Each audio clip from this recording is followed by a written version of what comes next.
Now, it's sugary, it's tasty, and all kids and some adults love it. But the city of Boston is trying to do away with these sugary drinks and replace them with something more affordable and healthier. Now, Taylor says that drivers should be okay as long as repairs are done properly.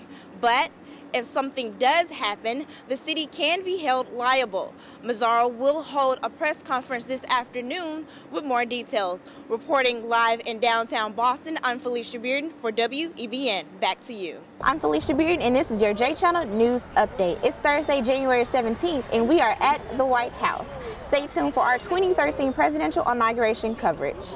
The Red Sox go on to win 3-1 with a late home run by Daniel Nava in the 7th inning.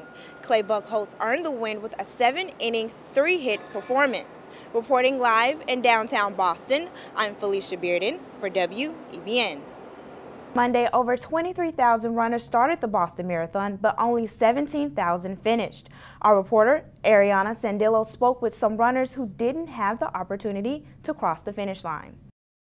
These are bills we've already racked up as a country. Are we not going to pay our debts? Democrat Congresswoman Lois Capps is referring to Congress's decision to increase the United States debt ceiling. We are still in the midst of a recession, and we need to focus all of us together on creating an opportunity for our economy to grow. California Congressman Eric Swalwell agreed with Capps. He says that Congress has made a commitment to do this, but needs to stick to paying the nation's bills. That Congress needs to pay its bills. You know, I have to pay my bills, my parents have to pay their bills, so I support the president in that pay your bills, be responsible in your spending.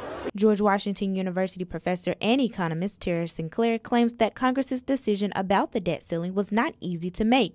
What they ended up doing at the very last minute was to come up with a temporary plan that put back most government spending cuts for 2 months. Sinclair describes the problem as a self-inflicted crisis. She says that Congress can change the problem by just borrowing more money. So people are paying about 2% more in taxes starting in January than they were paying before, and that's just on almost everybody. In addition, we don't know what our tax bill is going to look like throughout the rest of the year.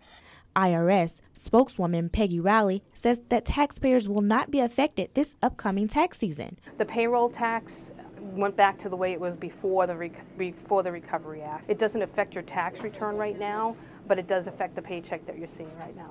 Congress is set to vote on the debt ceiling in the upcoming weeks. In Washington, D.C., I'm Felecia Bearden for WEBN.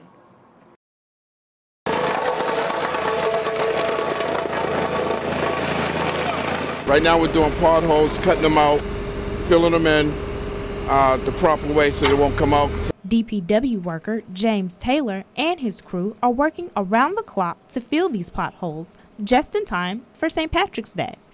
Joining them was Public Works Commissioner Joanne Mazzaro. What we're doing today is kicking off the mayor's pothole campaign for this season called Spothole. We're trying to engage the public in helping us to identify potholes so we can fill them that much quicker. Mazzaro says the campaign will help the city keep tabs on potholes. She hopes this will encourage the public to help keep the roads safer. Always helps drivers. When we fill a pothole, it makes the ride smoother, and that's important to the mayor. It's a lot important for them. Drivers might lose their tires, hubcaps, things like that. They might blow out a tire, whatever. And some cases, they come back to us and you might have to pay them. Now, Taylor says that drivers should be okay as long as repairs are done properly. But if something does happen, the city can be held liable. Mazzaro will hold a press conference this afternoon with more details. Reporting live in downtown Boston, I'm Felecia Bearden for WEBN. Back to you. Being on the water is kind of a home place for me. You feel like a puppy. You know, your feet are too big, you can't figure anything out, everything's going wrong, you slip a lot. Veteran Thomas Benoit is describing his first time rowing.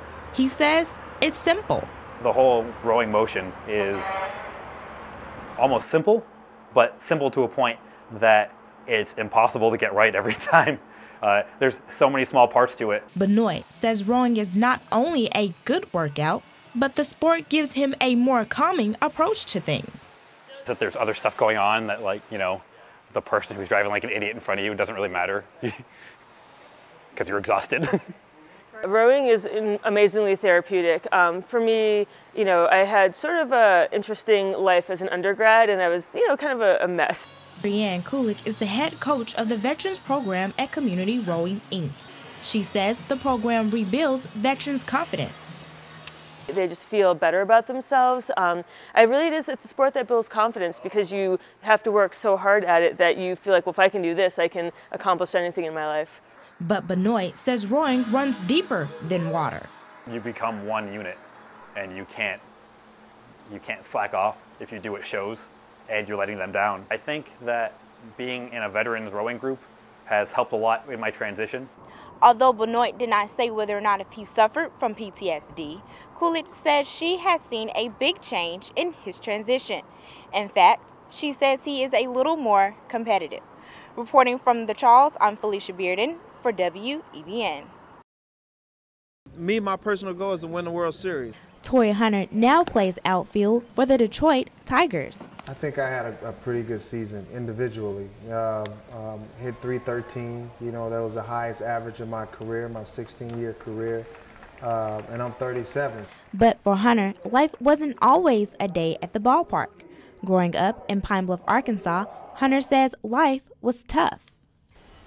Growing up in Pine Bluff, Arkansas, it's pretty tough. Growing up, my dad, he wasn't right in the mind. I mean, he had a drug problem and different things like that. He's clean now, and he's awesome now, but in the past, he just had the drug problem, and we had different things going on.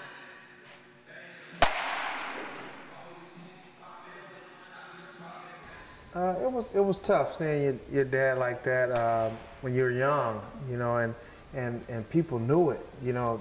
All your friends, they know in high school or junior high, that's when you're starting to get in your cool stage, and you want everybody to think you're cool. But for me, everybody knew my dad was on drugs, or whatever, and that was tough. He says without those experiences, he would not be the giving and humble person he is. That's what I do. I try to build up. That's what I try to. You build up people with your words, and your word can be death or your word can be life, and that's what I choose to give is life. With 9 gold gloves and a silver slugger, it is that inspiration that Hunter hopes will carry him and his team to this October's World Series. Reporting in Pine Bluff, Arkansas, I'm Felecia Bearden for WEBN.